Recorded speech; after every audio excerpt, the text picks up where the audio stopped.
నమస్కారం Q6 news కి స్వాగతం. హెడ్లైన్ చూద్దాం. హైదరాబాద్ లో మరో ఐకానిక్ ప్లేస్ 4100 ఎకరాల్లో రాజీవ్ పార్క్, న్యూయార్క్ పార్క్ తరహాలో ఏర్పాటు. రేషన్ లబ్ధిదారులకు గుడ్ న్యూస్. వచ్చే ఏడాది నుంచి సన్నబియ్యం సబ్ కమిటీ కీలక నిర్ణయం. ఆంధ్రప్రదేశ్లో రైతులందరికీ ఉచిత పంటల బీమాపై కీలక నిర్ణయం. భారీ వర్షాలు వరదలకు కొట్టుకుపోయిన తుంగభద్ర నది డ్యాం గేటు. తెలంగాణలోని రైల్వే ప్రయాణికులకు రైల్వే శాఖ గుడ్ న్యూస్ చెప్పింది. రాష్ట్రంలో మరో రైల్వే లైన్ అందుబాటులోకి రానుంది. పశ్చిమ బెంగాల్లోని అసన్సోల్ నుంచి వరంగల్ వరకు 1316 కిలోమీటర్ల మేర రైల్వే కారిడార్ తలపెట్టిన సంగతి తెలిసిందే.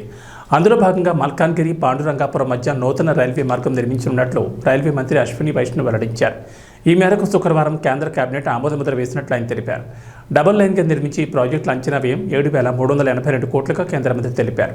దక్షిణాదిలోని థర్మల్ పవర్ ప్లాంట్లకు బొగ్గు సరఫరా చేయడం, జార్ఖండ్, ఒడిశా, తెలంగాణ, ఛత్తీస్గఢ్ రాష్ట్రాల్లోని బొగ్గు గనుల నుంచి రైల్వే మార్గాలను కనెక్ట్ చేయడం ఈ ప్రాజెక్ట్ ముఖ్య లక్ష్యమని పేర్కొన్నారు. Asansol all the way to Warangal, so up north to down south, Asansol all the way to Warangal, Bilaspur, Gondia, Nagpur, Wardha and Warangal. That side one. Another one, Asansol, then coming to Rourkela, Junagadh, Jaipur, Malkangiri, Pandurangpuram, Bhadrachalam, all the way down to Warangal. ప్రపంచ సందర్శక నగరాల్లో హైదరాబాద్ ఒకటి. నగరంలో ఇప్పటికే అనేక పర్యాటక స్థలాలున్నాయి. కుతుబ్ షాహీల టీవీకి అద్దం పట్టే చార్మినార్, గోల్కొండ కోట సహా హుస్సేన్ సాగర్, అతి ఎత్తైన అంబేద్కర్ విగ్రహం, ఇలా చెప్పుకుంటూ పోతే చాలా సందర్శన స్థలాలే ఉన్నాయి. కాగా నగరాభివృద్ధిపై స్పెషల్ ఫోకస్ పెట్టిన రేవంత్ ప్రభుత్వం నగరంలో మరో ఐకానిక్ ప్రాజెక్టును పట్టాలెక్కించేందుకు సిద్ధమైంది. అమెరికాలోని న్యూయార్క్ సెంట్రల్ పార్క్ తరహాలో హైదరాబాద్ రాజీవ్ పార్క్ను అభివృద్ధి చేయాలని ముఖ్యమంత్రి రేవంత్ రెడ్డి నిర్ణయించారు. ఇందుకు అనువైన ప్రాంతం, స్థలం కోసం అధికారులు ఇప్పటికే కసరత్తులు మొదలుపెట్టారు. ఈ పార్కును 4100 ఎకరాల్లో అభివృద్ధి చేయాలని ప్రభుత్వం భావిస్తోంది. పార్కు చుట్టూ బిలియనీర్లు, ప్రముఖులు, కార్పొరేట్ ఆఫీసులు ఉండేలా డిజైన్ చేస్తున్నారు.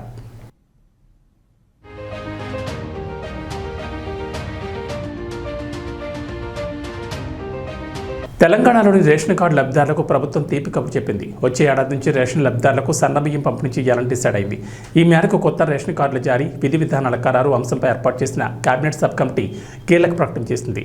చౌక ధరల దుకాణాలు, మధ్యాహ్న భోజన పథకం ద్వారా ఏటా 24 లక్షల టన్నుల దొడ్డు బియ్యం పంపిణీ జరుగుతోందని ఈ కమిటీ గుర్తించింది.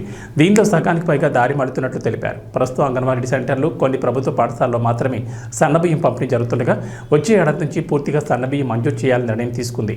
ఇక తెలంగాణ ప్రజలు చాలా కాలంగా ఎదురుచూస్తున్న కొత్త రేషన్ కార్డుల పంపిణీపై కూడా కేబినెట్ సబ్ కమిటీ కీలక ప్రకటన చేసింది. త్వరలోనే కొత్త రేషన్ కార్డులు మంజూరు చేయాలని నిర్ణయించింది. తెలంగాణలోని అర్హులందరికీ కుటుంబ ప్రాతిపదికన తెల్ల రేషన్ కార్డులు మంజూరు చేయాలని నిర్ణయించారు. పాత రేషన్ కార్డుల స్థానంలో కూడా నూతనంగా రేషన్ కార్డులు ఇవ్వాలని డిసైడ్ అయింది. కొత్తగా ఇచ్చే రేషన్ కార్డులు ఏటీఎం తరహాలో స్వైపింగ్ కార్డులు ఇవ్వాలని ప్రభుత్వం నిర్ణయం తీసుకున్నారు. కొత్తగా మంజూరు చేసే రేషన్ కార్డులకు సంబంధించిన విధి విధానాలపై కూడా సూత్రప్రాయంగా అంగీకారానికి వచ్చినట్లు తెలిసింది.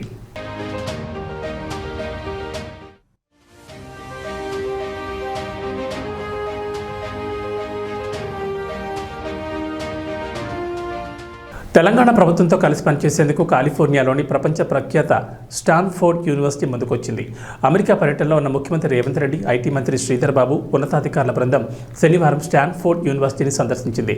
స్టాన్ఫోర్డ్ వైస్ సెంటర్ ఫర్ బయోడిజైన్ విభాగంలోని సీనియర్ ప్రతినిధులతో సమావేశమైంది. ఈ సందర్భంగా హెల్త్ కేర్ రంగంలో కొత్త ఆవిష్కరణలు, విద్య, నైపుణ్య అభివృద్ధి అంశాలపైనే ప్రధానంగా చర్చలు జరిగాయి. తెలంగాణలో ఏర్పాటు చేసే young India skill university, new life sciences యూనివర్సిటీలో భాగస్వామ్యం పంచుకోవాలని ప్రభుత్వం స్టాన్ఫోర్డ్ వారిని ఆహ్వానించింది. పరస్పరం అధునాతన పరిజ్ఞానాన్ని పంచుకునే కార్యక్రమాలతో పాటు ఉమ్మడిగా పరిశోధనలు నిర్వహించాలనే అభిప్రాయాలు ఈ సమావేశంలో వ్యక్తమయ్యాయి. తెలంగాణలో స్టాన్ఫోర్డ్ బయోడిజైన్ శాటిలైట్ సెంటర్ను ఏర్పాటు చేసే సాధ్యాసాధ్యాలపై చర్చలు జరిగాయి.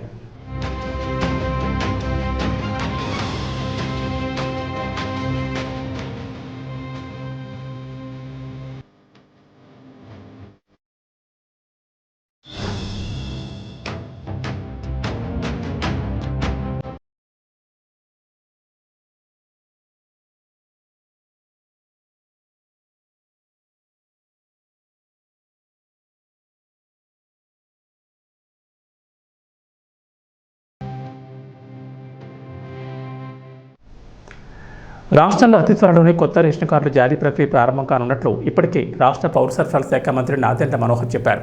ఇక కొత్తగా పెళ్లైన జంటలకు మ్యారేజ్ సర్టిఫికెట్ ఆధారంగా రేషన్ కార్డులు జారీ చేయనున్నట్టు తెలిపారు. ఇక గతంలో అధికారంలో వైఎస్ జగన్మోహన్ రెడ్డి నేతృత్వంలోని వైసీపీ ప్రభుత్వం 2019 నుంచి 24 వరకు జారీ చేసిన రేషన్ కార్డులపై జగన్ ఫోటోను ముద్రించి వైసీపీ రంగులు కల్పించింది. అయితే జగన్ బొమ్మ వైసీపీ రంగులు తొలగించి రాష్ట్ర వ్యాప్తంగా కొత్త రేషన్ కార్డులను పంపిణీ చేయాలని ఇప్పటికే ప్రభుత్వం నిర్ణయించింది. ఈ క్రమంలోనే కొత్త రేషన్ కార్డులకు సంబంధించిన డిజైన్లను అధికారులు పరిశీలిస్తున్నారు. ఇక ఆంధ్రప్రదేశ్లో ప్రస్తుతం 1.48 కోట్ల రేషన్ కార్డులు ఉన్నాయి. ఇందులో ఆహార భద్రత చట్టం కింద కేంద్ర ప్రభుత్వం 89 లక్షల రేషన్ కార్డులకు నిత్యావసర సరుకులు అందిస్తోంది. మిగిలిన కార్డులకు రేషన్ ఖర్చును రాష్ట్ర ప్రభుత్వం భరిస్తూ వస్తోంది. అయితే వాటన్నింటినీ కూడా కేంద్ర ఆహార భద్రతా చట్టం పరిధిలోకి తీసుకోవాలని కేంద్ర ప్రభుత్వాన్ని రాష్ట్రం డిమాండ్ చేస్తుంటే అందుకు నిబంధనలు అంగీకరించమని కేంద్రం దాటవేస్తోంది. రేషన్ కార్డులు తొలగించారు. ఎవరైతే అర్హత ఉన్న లబ్ధిదారులు ఉన్నారో వాళ్ళకి ఆ అర్హత కలగకుండా చేశారు. మేము ఆల్రెడీ ఇనిషియేట్ చేసాం, కొత్త రేషన్ కార్డు డిజైన్ చేస్తున్నాం. ఆ కొత్త రేషన్ కార్డు డిజైన్ అవ్వగానే ముందుగా ఎవరైతే వివాహం చేసుకుని పాపం 2 కుటుంబాల నుంచి వచ్చిన వ్యక్తులు ఒక రేషన్ కార్డులో ఉండాలని కోరుకుంటారో వాళ్ళకి ఆ వెసులుబాటు కల్పించే విధంగా త్వరలోనే ఒక కార్యక్రమం చేపట్టబోతున్నాం రాష్ట్ర వ్యాప్తంగా. సో కొత్త రేషన్ కార్డులు జారీ డెఫినెట్గా చేస్తాం. వీటితో పాటు మీకు గుర్తు చేయాల్సిన బాధ్యత నాకు ఎందుకు ఉందంటే, పౌర సరఫరాల శాఖలో దాదాపు 40,000 కోట్ల రూపాయలు అప్పులు చేసి ఈ ప్రభుత్వం వెళ్ళిపోయింది. గత ప్రభుత్వం 5 సంవత్సరాలు 40,000 కోట్ల రూపాయలు. అందులో ఇంకా ఆశ్చర్యకరమైన విషయం ఏంటంటే, ధాన్యం కొనుగోలు చేసి రైతులకి 1,674 కోట్ల రూపాయలు బకాయిలు చేసి వెళ్ళిపోయారు. రైతాంగానికి చాలా నష్టం కలిగించారు గత 5 సంవత్సరాలు. ధాన్యం కొనుగోలు విషయంలో మీ అందరూ తెలిసి ఎన్ని అవకతవకలు జరిగినాయో. 30-40 కిలోమీటర్ల దూరం పోయి వాళ్ళు మిల్లర్లకి ఇచ్చే పరిస్థితి ఉండేది. మండలాలు దాటి తీసుకెళ్లే పరిస్థితి ఉండేది. ట్రాన్స్పోర్టేషన్లో చాలా నష్టపోయేవాళ్ళు. కనీసం గన్నీ బ్యాగులు కూడా వాళ్ళు ప్రొవైడ్ చేయలేని పరిస్థితి మనందరం చూసాం. సో ఆ మార్పులను తీసుకొస్తున్నాం. 1,674 కోట్ల రూపాయల్లో ఇంత ఆర్థికమైన కష్టమైన పరిస్థితుల్లో కూడా 1000 కోట్లు ఆల్రెడీ మేము వాళ్ళ ఖాతాల్లో జమ చేసాం మా ప్రభుత్వం వచ్చిన తర్వాత.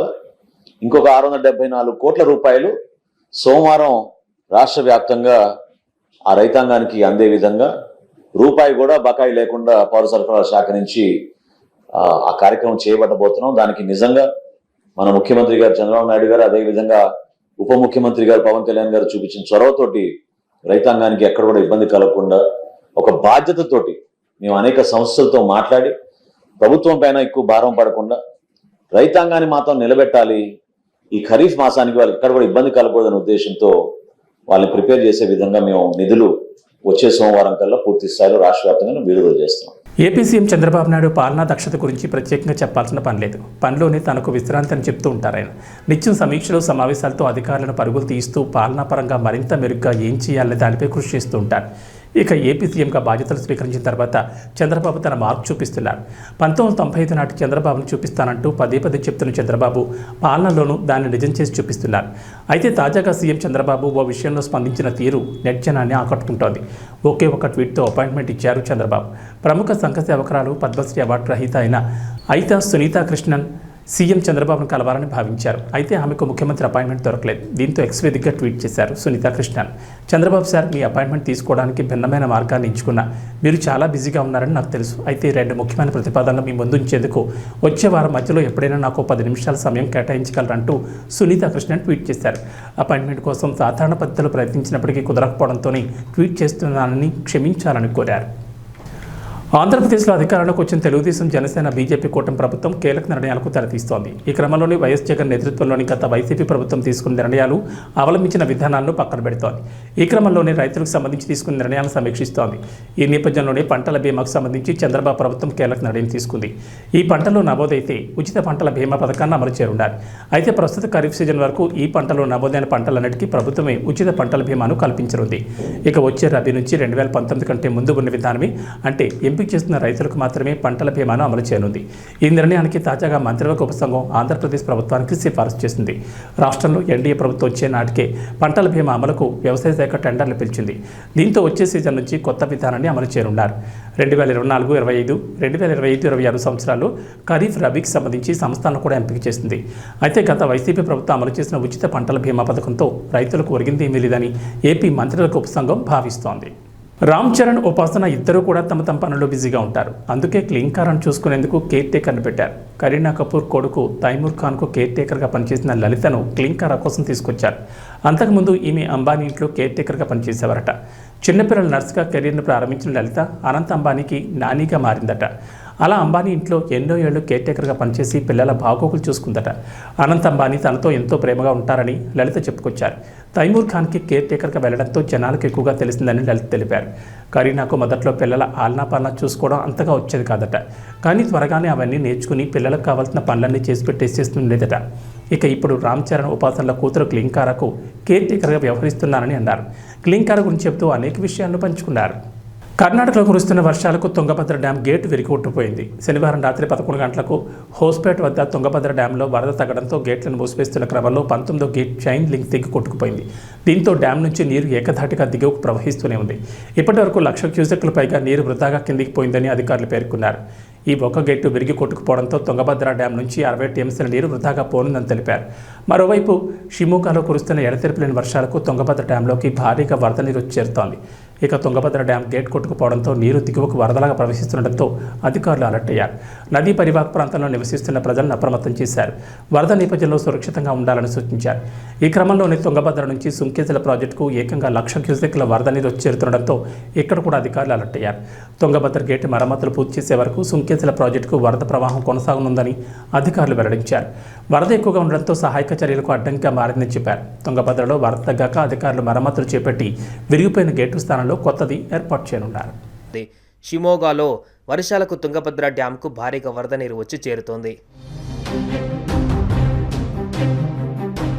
తుంగభద్ర నుంచి సుంకేసుల ప్రాజెక్టుకు 1,00,000 క్యూసెక్కుల వరద వచ్చి చేరుతోంది. నది పరివాహక ప్రాంతాల ప్రజలు అప్రమత్తంగా ఉండాలని అధికారులు సూచనలు చేశారు. గేటు మరమ్మతులు చేసే వరకు సుంకేసులకు వరద ప్రవాహం కొనసాగనుంది. వరద ఎక్కువగా ఉండడంతో సహాయక చర్యలకు ఆటంకంగా మారింది. తుంగభద్రలో వరద తగ్గాక అధికారులు మరమ్మతులు చేపట్టనున్నారు. మరోవైపు తుంగభద్ర డ్యాం గేటు కొట్టుకుపోవడంపైన ఏపీ సీఎం చంద్రబాబు ఆరా తీశారు. రాష్ట్ర జలవనరుల శాఖ మంత్రి నిమ్మల రామానాయుడుతో మాట్లాడి వివరాలు తెలుసుకున్నారు. ఉమ్మడి కర్నూలు జిల్లాలో లోతట్టు ప్రాంతాల ప్రజలను అప్రమత్తం చేయాలని సీఎం ఆదేశించారు. నిర్వహణలో లేని పాత గేటు కొట్టుకుపోయిందని సీఎంకు తెలిపారు. తక్షణం ప్రాజెక్టు వద్దకు డిజైన్ టీంను పంపాలని చంద్రబాబు సూచించారు. జలాశయంలో 6 మీటర్ల ఎత్తు వరకు నీరు ఉందని అధికారులు సీఎం చంద్రబాబుకు వివరించారు. స్టాప్ లాక్ అరేంజ్మెంట్ ద్వారా నీరు వృధా కాకుండా చర్యలు తీసుకుంటున్నట్లు తెలిపారు. ఏబీ బులెటిన్ విశేషాలు. నమస్కారం.